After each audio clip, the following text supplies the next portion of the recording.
Welcome to Real Location Chanel.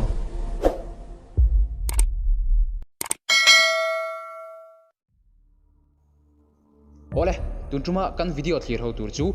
phone storage, phone memory full re nin om luduk khatiang chi kha ati tholdan kan logen ho don ani entirna I video emo I thalak emo I WhatsApp sticker khang ho sang kha I lo du lo tai lo delete vekta amaro chu I phone a hian deep file a khan khang ho I delete to kha alo om la effect sela chu van chuanin I khami ya lo ti to dreng tu kha kan zong chuanga kan hai chuak vekanga ti chuan kan delete vekang Ole, tuna chuanin I file manager ai lutang. I file manager a hianin I lutanga. I file manager atangin kan ti hold on ani. Ole, ta hian I lutanga. Ti chuanin khami I phone storage a khan I lutang.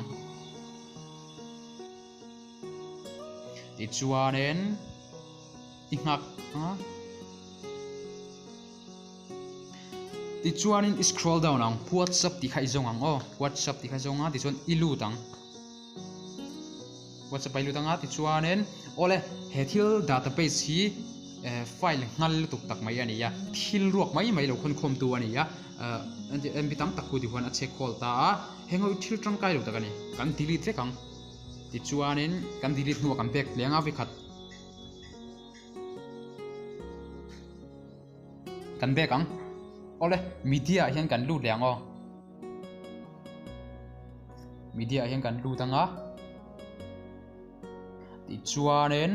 ole hengo hi WhatsApp media sang ani ya WhatsApp video te WhatsApp profile picture WhatsApp sticker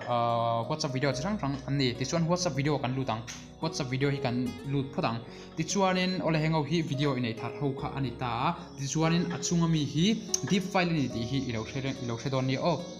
deep file ni ason sena kan lutang hengo hi deep file ani gallery om to si lo ho kha ni ti chuanen hengo hi deep file kan gallery om to si lo ho kan delete vek to si khania kan delete kang chuan private kan lut liang ole hengo ko hi gallery om to lo ho kan ni hengo hi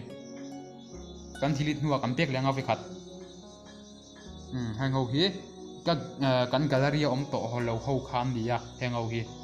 ti khanin phone storage a khanin lo om vak ane WhatsApp kan du lenga chuan henge private kan du leng private kan du lenga I chuanin hengo hi WhatsApp ama WhatsApp image ama group vela lo in download akhani thil tang kai lo ta kan hengo po hi chuan kan delete vekang kan delete nu kan back lenga jump private kan lu tanga chuanin heng ho po hi kan gallery om to lo ho khan di thil tangkai lo tak ve kan di heng ho poi kan du lo to nu kan pa ya lo om le ve ka hi tangkai lo takani kan delete ve kang avain kan delete nu kan tek lenga ve khat chuan WhatsApp sticker ole heng ho hi group velami sticker anron ti thin anron man ani ya hengo po hi gallery a omia lo ani kan delete kang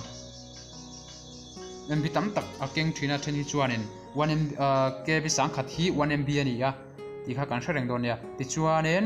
ka video te min view saka min thir sak thina vain kalome ti chuanin zone te omani chuanin min zot threlo la ti chuanin ka thiamang to hin kalo chang don chunia kalome